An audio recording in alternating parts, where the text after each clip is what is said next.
Hi everybody, it's really sunny today, hence why I'm shielding my eyes. It's a beautiful day here on the north coast of Ireland, and yeah, the sun is out. This is good. This is what I've been looking for. It's been so dull the last few days, so it's nice to get out and get some fresh air. It's so good.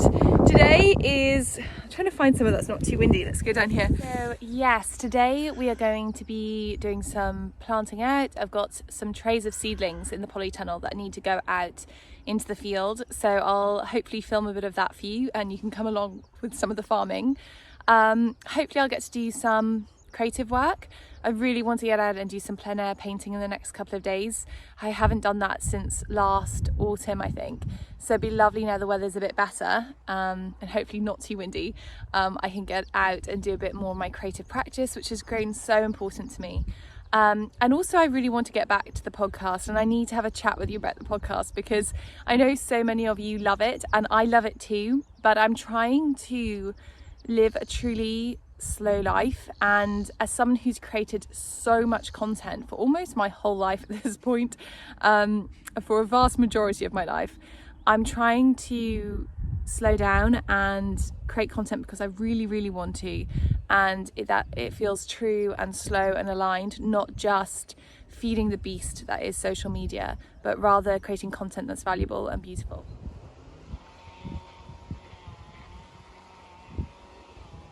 Okay, I'm going to give you a flying tour of the tunnels. I might do this as a voiceover because there is strimming going on, which is a little bit annoying. But yeah, what you'll see here is a lot of delayed growth. It's been quite cold, it's been a slow season, it's been a wet season. So things are a little bit on the slower side, but we are getting there. So I'll give you a quick tour of the tunnels and then I'm going to do some watering. So in here we have salads, we've got parsley, beans, which I really need to string up, some broad beans and some salad. I've got my trays at the back, that's kind of crops to go out next month.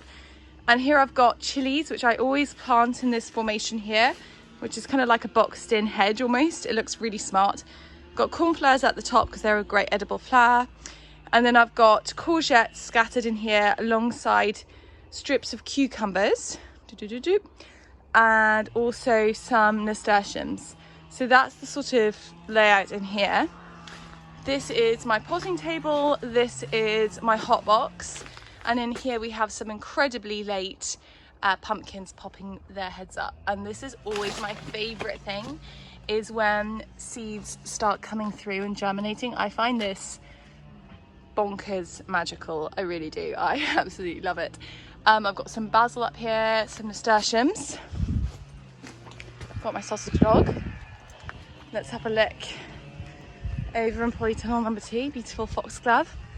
So this polytunnel is my tomato tunnel. So as you can see, the tomatoes are in, they're looking fairly good. I mean, quite small, but like I said, you know, it's been a funny old time. I mean, they're starting to get up. I don't think we're too behind on that. And then this side, I've just got, really my salads is meant to be on this side, but I am so behind. Had a lot of slug damage last week, so I had to put out some organic slug pellets. So yeah, that's what's going on that side. These are my things to go out today. I've got some cabbages, mixed cabbages. I've got 2 trays of Brussels and some cauliflowers. These are my salads that I'm going to actually plant out quite soon in this tunnel. And I've got some more salad coming up. These are some slightly tired spring onions that need just to go out. And these are some PSBs. This is the slug killer I use. I don't love using this stuff. So I am pinching out my broad beans. They're getting quite high now. They're probably about 4 foot high. And I am just pinching out this top section here. And I will cook these up and eat these for lunch, and they are amazing. If you have not tried broad bean tops and you grow your own veg, you're missing out. It's like the best bit, actually. It's even better than the broad beans. So let's see if I can hold my thing. I'm literally going in here and just snipping it off. I'm going to eat that, particularly that bit there. So good.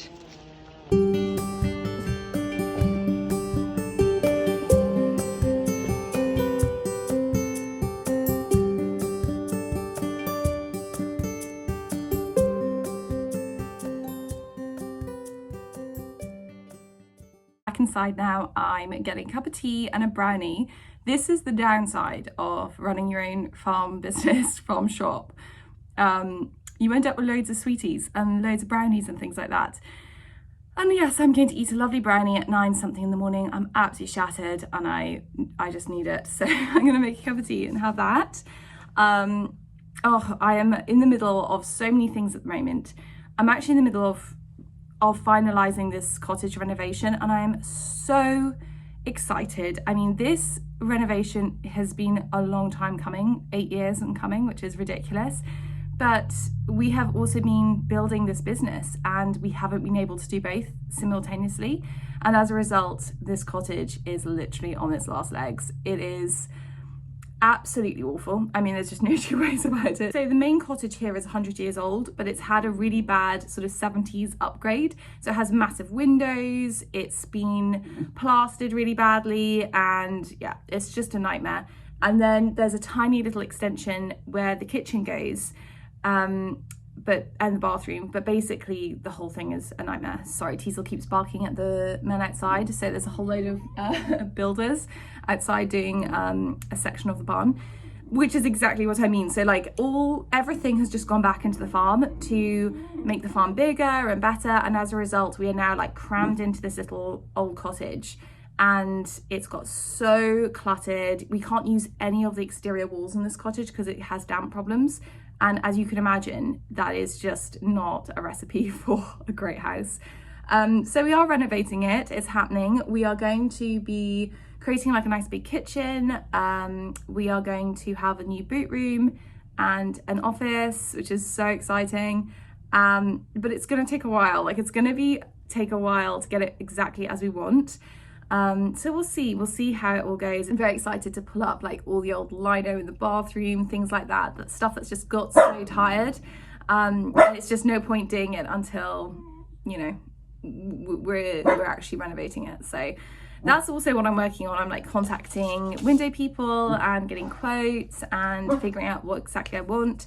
So yeah, I'm juggling that at the same time, and yeah, it's exciting, but also yeah, it's exciting and it's slightly nerve-wracking because I don't want to get anything wrong.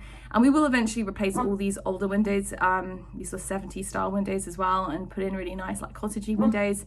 But like I said, it's going to be a sort of slow and steady progress at first, but yeah, I'm excited to have some space. It's going to be so good. Okay, so I've come inside and I actually just received this really cool parcel and I wanted to show you.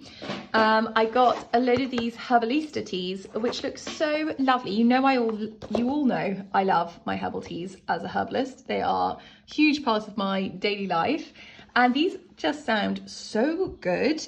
They are so unusual because they actually have quite an interesting blend on them.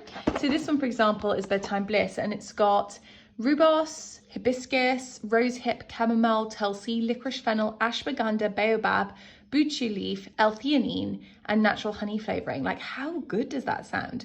Like, really wonderful adaptogenic herbs in there, but also like just lovely, relaxing nervines. Such a good blend.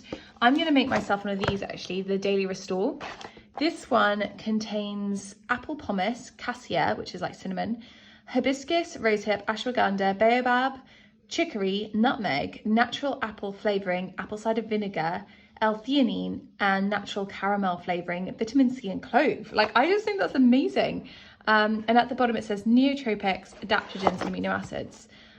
So yeah, really cool. And apparently nootropics are smart natural boosters that are proven to benefit thinking, learning, and memory. And I presume that's what they mean when they contain things like baobab. Very, very nice. It also came with like a little mug. So I'm gonna try that out.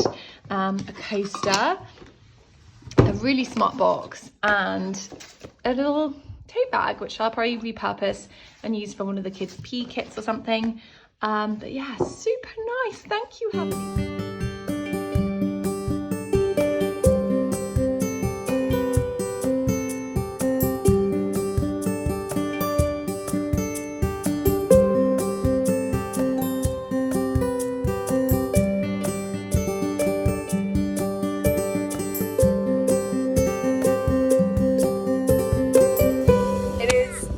It is so windy and it's pretty cold, but I've started to realise that it's not so much about summer being hot and sunny, it's more about the light, and that's what we're now celebrating up here. And it's taken me a while to figure it out, but living in a colder part of the country,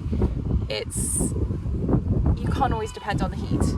You just can't, or even the sun. So from now on, we're focusing in on celebrating light, celebrating the lengthening days, and really leaning into that this summer. That is going to be our goal as a family, to just get outside and really embrace that. Hi everybody, I'm just out here in my overalls doing a bit of sketching. I've actually got the pigs right next door to me, as you can see, and I thought they'd make a great study this morning because they had just moved so much. They're really hard actually to draw, and they're quite like a big mass. So I thought this would be a great exercise just to warm up my hand and make some nice marks. So here's what I've been up to. So first up, I've got some paper, I've got some of my neocolours, some gouache, and here are some of my sketches. I've just been layering sketch over sketch because, like I say, they move so fast, but it's a great activity just to like warm up and get some marks down. So I'm having a great time with these guys.